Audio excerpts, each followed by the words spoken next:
The wagon rolled to a stop in front of Caleb Merrick's ranch just as the sun broke over the ridge, casting long shadows across the dry Montana grass. He'd been mending fence lines since dawn, his hands already raw from wire and wood, when he heard the wheels crunching over gravel.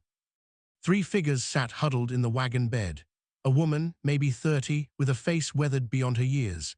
2 children pressed against her sides, a boy of about 10 and a girl no more than 7. Their clothes were little more than rags stitched together, torn at the seams, dust-caked and faded. The woman's eyes were hollow, ringed with exhaustion that went deeper than lack of sleep. The driver was a man Caleb recognized from town, Tom Farley, a freight hauler who sometimes carried goods between settlements. Tom's face was grim as he climbed down from the seat. "Caleb," Tom said, his voice low, "got a situation here." Caleb set down his tools and walked closer. The woman stared straight ahead, not meeting his eyes. The children clung to her dress, their small fingers white-knuckled in the fabric. "Found them walking the road about 15 miles south," Tom continued. "Middle of nowhere, no horse, no supplies, just walking." He paused, lowered his voice further. "They're Harlow kin." The name hit Caleb like a fist to the chest. Harlow. He hadn't heard that name spoken aloud in 8 years. Not since the night fire had swallowed the Harlow homestead whole, leaving nothing but ash and silence. Not since the night federal soldiers, led by a man named Captain Vance Drummond, had ridden through the valley, accusing families of harboring Confederate deserters, burning homes to flush out ghosts that never existed. Caleb's throat tightened. He looked at the woman again, searching her face for something familiar. She was too young to be Margaret Harlow, the matriarch he'd known, but the resemblance was there, the same sharp cheekbones, the same set to the jaw. "This is Nora Harlow," Tom said quietly, "Margaret's daughter. These are her children, Ben and Clara." Nora finally turned her gaze toward Caleb. Her eyes were hard, guarded, like river stones worn smooth by years of current. She didn't speak. "They've been living down in the camps near Fort Benton," Tom went on. "Squatters' camps, folks displaced after the war. Nora's husband died 2 winters back, fever took him. She's been trying to make it work, but..." He trailed off, shaking his head. "The camp's being cleared out. Army says they're moving people along." Nora remembered her mother used to talk about neighbors up here, thought maybe someone might remember. Caleb's hands felt numb. He remembered. God, he remembered everything. He remembered the Harlow farm, modest but proud, with a vegetable garden Margaret had tended every morning and a barn where her husband, Daniel, had kept 3 horses and a milk cow. He remembered the smoke rising that night, black and choking, blotting out the stars. He remembered riding toward it, his heart hammering, only to find soldiers blocking the road. Captain Drummond had sat tall on his horse, his uniform crisp despite the soot and ash drifting through the air. "Move along, Merrick," he'd said, his voice cold and clipped. "This doesn't concern you." "That's the Harlow place," Caleb had said, his voice shaking. "There are people in there." "Harboring enemies of the Union," Drummond had interrupted. "That's the law. You want to be counted among them." Caleb had frozen. He'd looked past the soldiers toward the fire and seen nothing but flames. No movement, no sound, just fire eating everything. He'd turned his horse around and ridden home. He'd done nothing. Now, 8 years later, the daughter of the woman who'd burned in that fire sat in a wagon in front of his house, staring at him with eyes that knew nothing of his guilt. "Can you take them in?" Tom asked, breaking the silence. "Just for a few days, maybe, till they figure out where to go next." Caleb's mouth was dry. He forced himself to nod. "Yeah," he said, his voice rough. "Yeah, they can stay."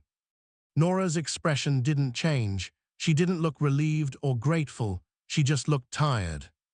Tom helped her down from the wagon, then lifted the children out one by one.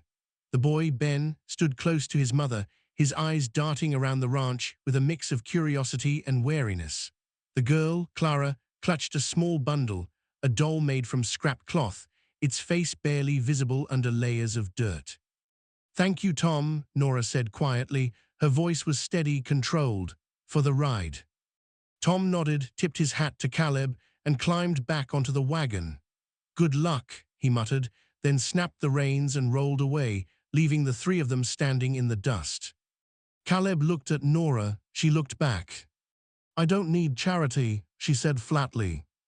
Wasn't offering charity, Caleb replied. Then what are you offering? He hesitated. The truth sat heavy on his tongue, but he couldn't say it. Not yet, not like this. A place to stay, he said. That's all. Nora studied him for a long moment, then nodded once. All right. Caleb led them toward the house, a small weathered structure with a slanted porch and a roof that leaked in heavy rain. It wasn't much, but it was solid. He pushed open the door and gestured them inside. The interior was sparse. A single room with a wood stove, a table, 2 chairs, and a narrow cot in the corner. A second room, barely more than a closet, held Caleb's bed and a trunk of clothes.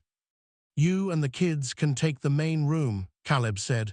I'll sleep in the back. Nora set a bundle down on the table. We won't be here long. Stay as long as you need. She turned to face him, her arms crossed. Why are you doing this? Caleb met her gaze. Because I owe you. Because I should have done something. Because your mother died screaming and I rode away. Because it's the right thing to do, he said instead. Nora didn't look convinced, but she didn't argue. She knelt down beside her children, brushing Clara's hair back from her face.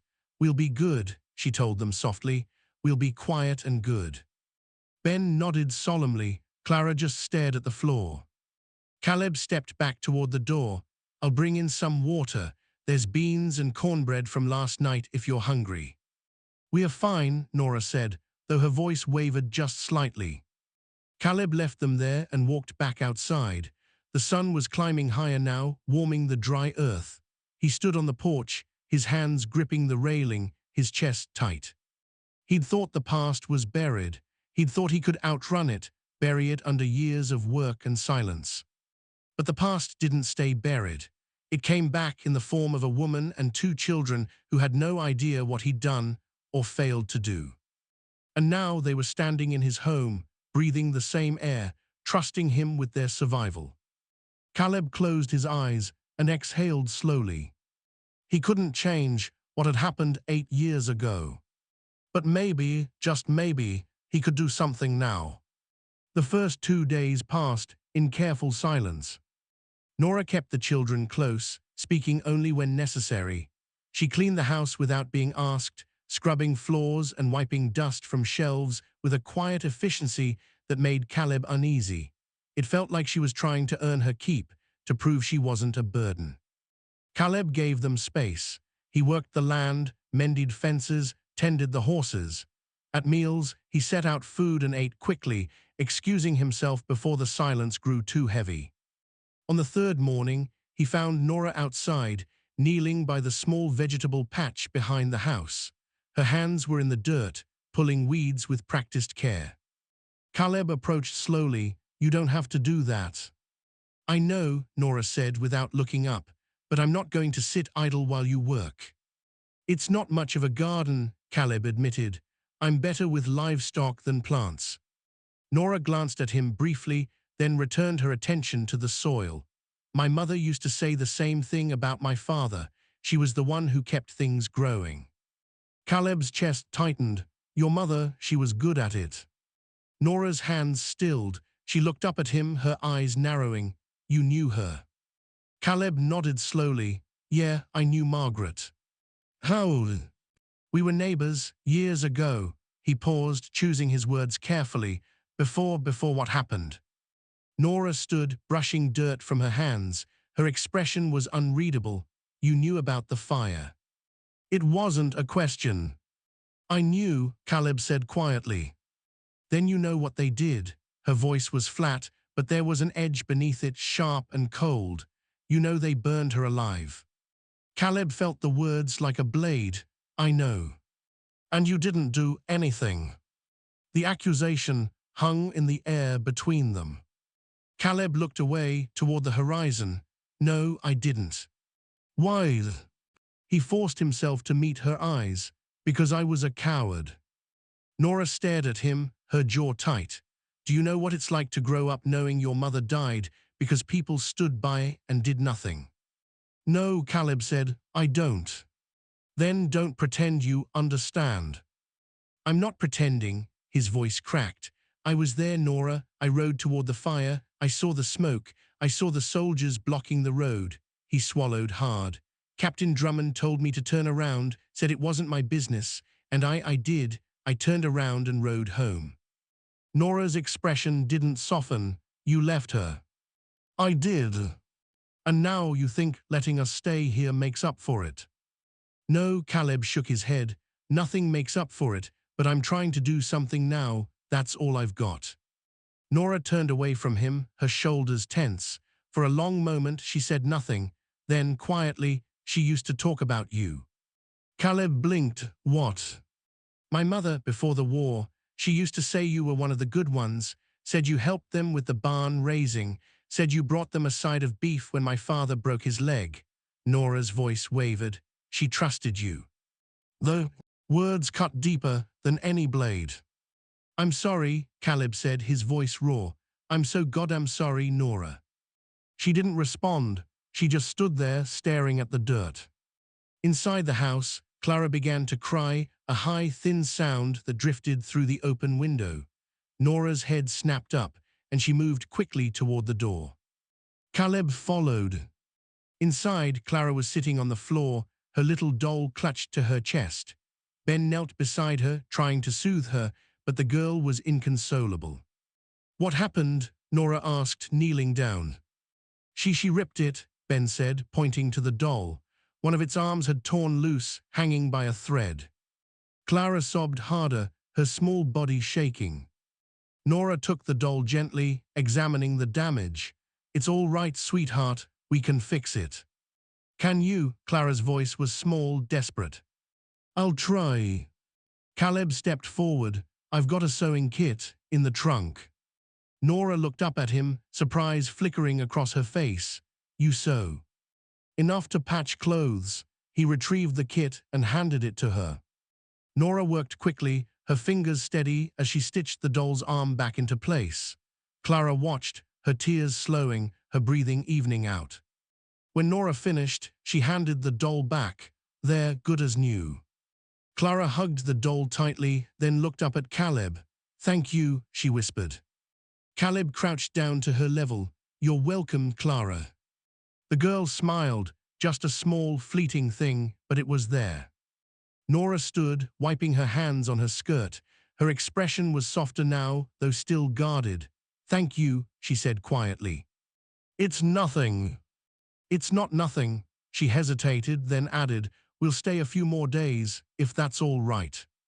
Stay as long as you need, Caleb said. Nora nodded once, then turned back to her children. That night, after the kids had gone to sleep, Caleb sat on the porch, staring out at the dark valley. The guilt hadn't left him. It never would.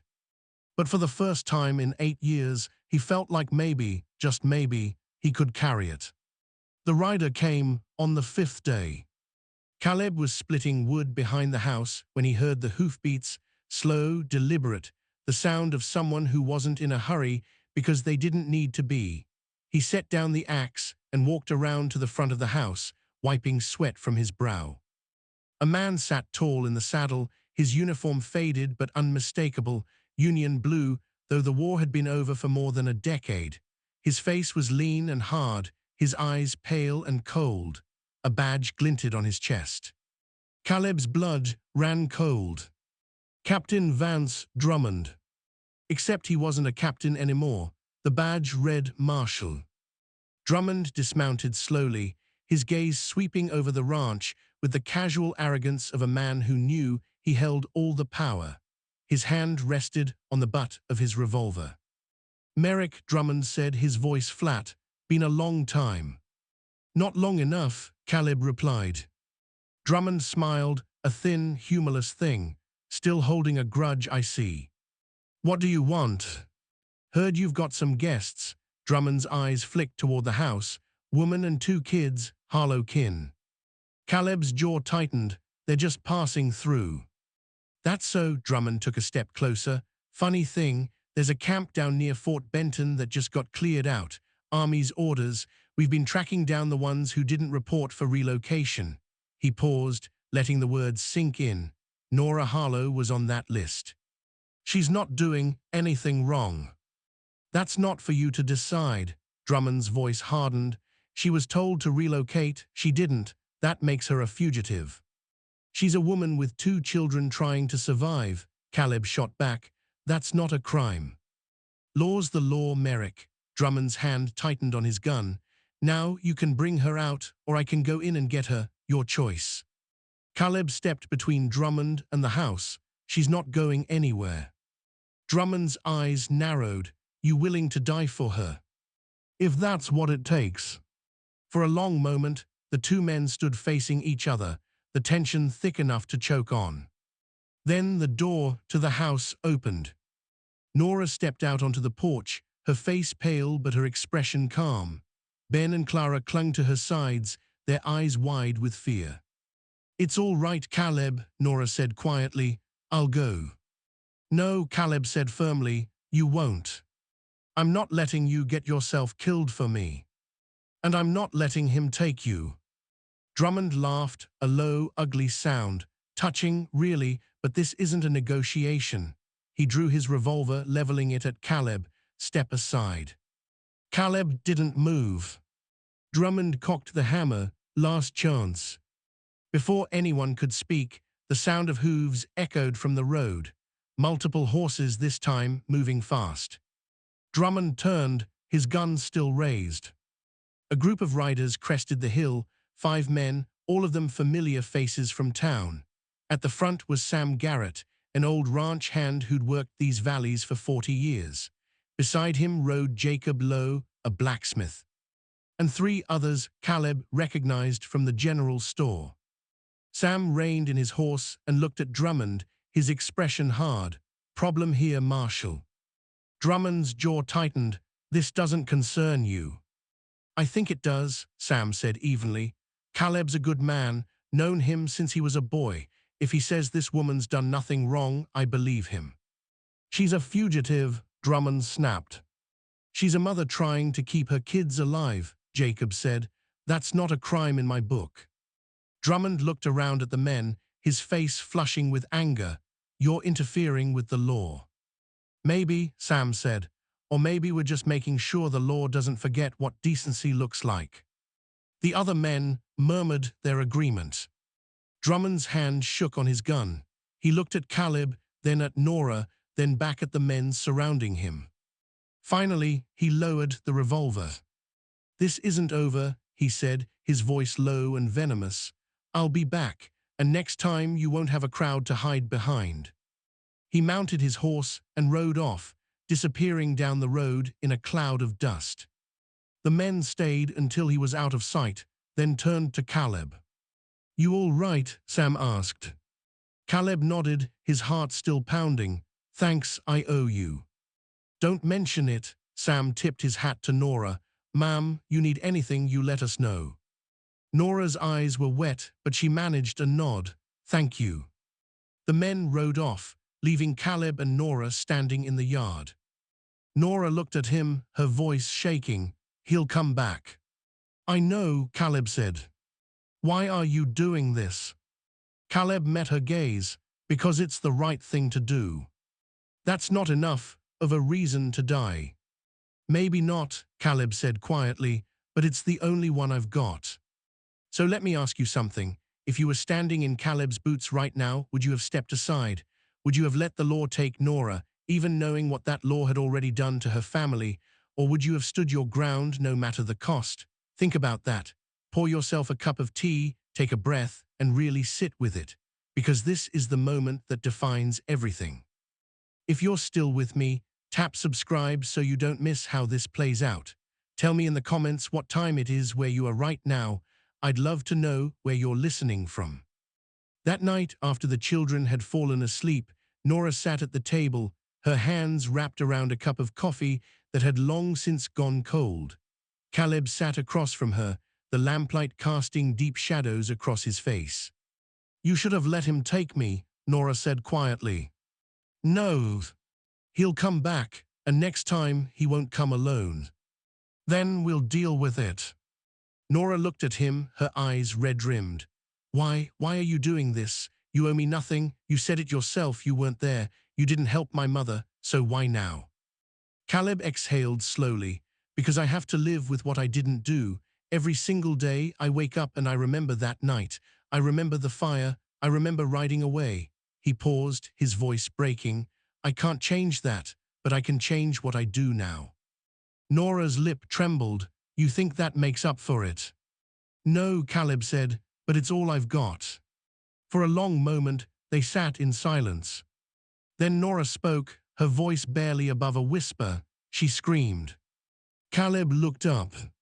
My mother, Nora continued. Tom Farley told me years later, he was there that night trying to help. He said she screamed until the smoke took her. Tears slid down her cheeks, and nobody came. Caleb felt the words like a knife to the chest. I'm sorry. I know you are, Nora wiped her eyes, but sorry doesn't bring her back. No, it doesn't. They sat in the heavy silence, the weight of 8 years pressing down between them. Finally, Nora spoke again.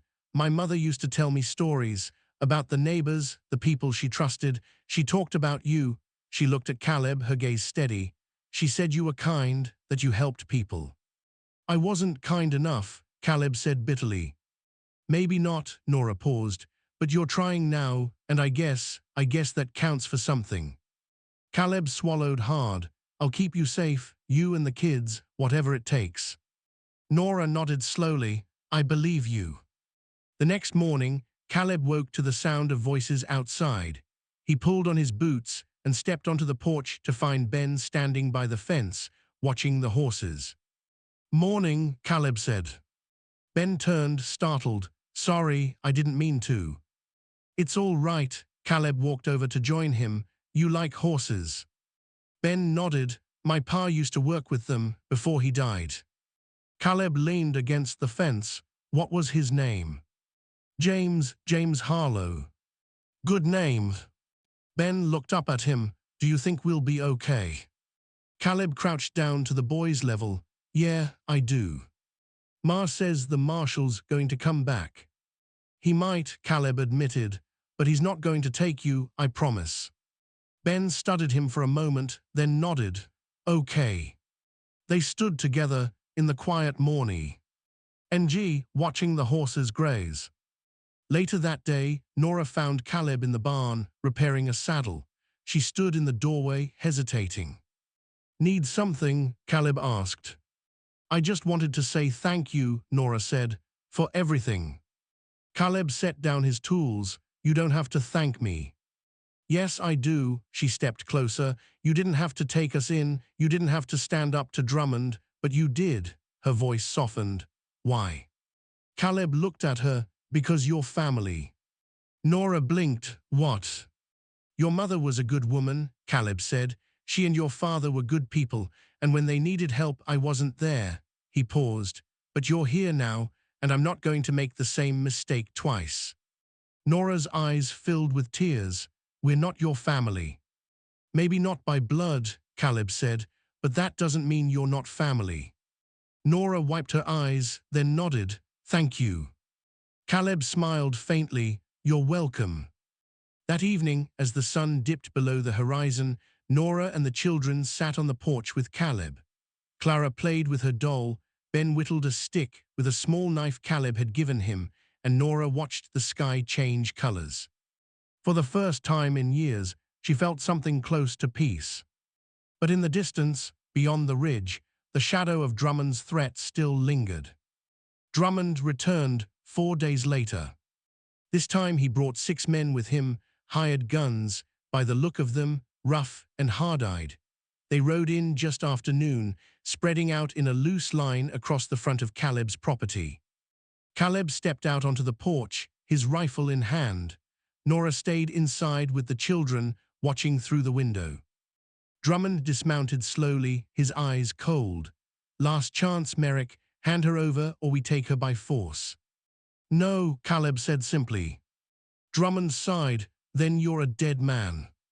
Before anyone could move, the sound of hooves echoed from the road again. But this time, it wasn't 5 riders. It was 20. Sam Garrett led the group, his face grim but determined. Beside him rode Jacob Lowe, Tom Farley, and a dozen other men from town, ranchers, shopkeepers, farmers, men who'd lived in this valley their whole lives, men who'd decided they weren't going to stand by anymore. They fanned out, forming a line between Drummond and the house. Sam looked at Drummond, his voice steady. "You need to leave." Drummond's face flushed with anger. "You're interfering." "We are protecting one of our own," Sam interrupted. "Nora Harlow's mother died because people like you decided cruelty was the law. We're not letting it happen again." Jacob nodded. "Caleb's a good man, and if he says this woman deserves protection, then that's good enough for us." The other men murmured their agreement. Drummond looked around at the faces surrounding him, ordinary men, but men who decided to stand together. His hired guns shifted uneasily in their saddles. Finally, Drummond holstered his gun. "You're making a mistake," he said, his voice low and venomous. "Maybe," Sam said, "but it's ours to make." Drummond mounted his horse and rode off, his men following. They disappeared down the road, leaving nothing but dust in their wake. The men stayed for a while, making sure Drummond was truly gone. Then, one by one, they tipped their hats and rode off. Sam was the last to leave. He looked at Caleb and nodded. "You did right by her, Caleb." "We did," Caleb corrected. "Couldn't have done it without you." Sam smiled faintly, then turned his horse and rode away. Nora stepped out onto the porch, tears streaming down her face. "They came for us," she whispered. "They did," Caleb said. "Why?" "Because they're good people, and because this valley doesn't forget." In the weeks that followed, life on the ranch settled into a rhythm. Nora took over the garden, coaxing life from the soil with the same patience her mother had once shown. Ben helped Caleb with the horses, learning to saddle and bridle them with steady hands. Clara played in the yard, her laughter ringing out across the valley. Caleb built 2 small wooden crosses near the fence line, carving names into the wood by hand, Margaret Harlow and Daniel Harlow. Nora stood beside him as he planted them in the ground, her hand resting on his shoulder. "They would have liked this," she said quietly. "I hope so," Caleb replied. One evening, as the sun dipped low, Nora found Caleb on the porch. She sat down beside him, her gaze on the horizon. "We'll never forget this kindness," she said softly. Caleb shook his head. "It's not kindness." Nora looked at him, confused. "Then what is it?" Caleb met her eyes. "It's family." Nora's breath caught, tears welled in her eyes, but she smiled, a real, genuine smile. "Family," she repeated. "Yeah," Caleb said, "family." Years later, travelers passing through the valley would sometimes stop at the Merrick Ranch. They'd see a woman tending a thriving garden, 2 children, now nearly grown, working the land alongside a weathered rancher.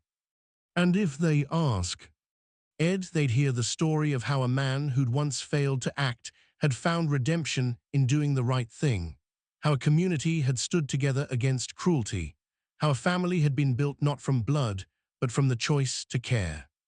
The sun dipped lower over the Montana hills, casting long shadows across the valley. The wind whispered through the grass, carrying with it the memory of fire and loss, but also the promise of something new. Caleb stood on the porch, watching Nora laugh with her children as they chased each other through the yard. He felt the weight of the past still there, pressing on his chest, but it was lighter now. Not gone, it would never be gone. But lighter. And that, he thought, was enough.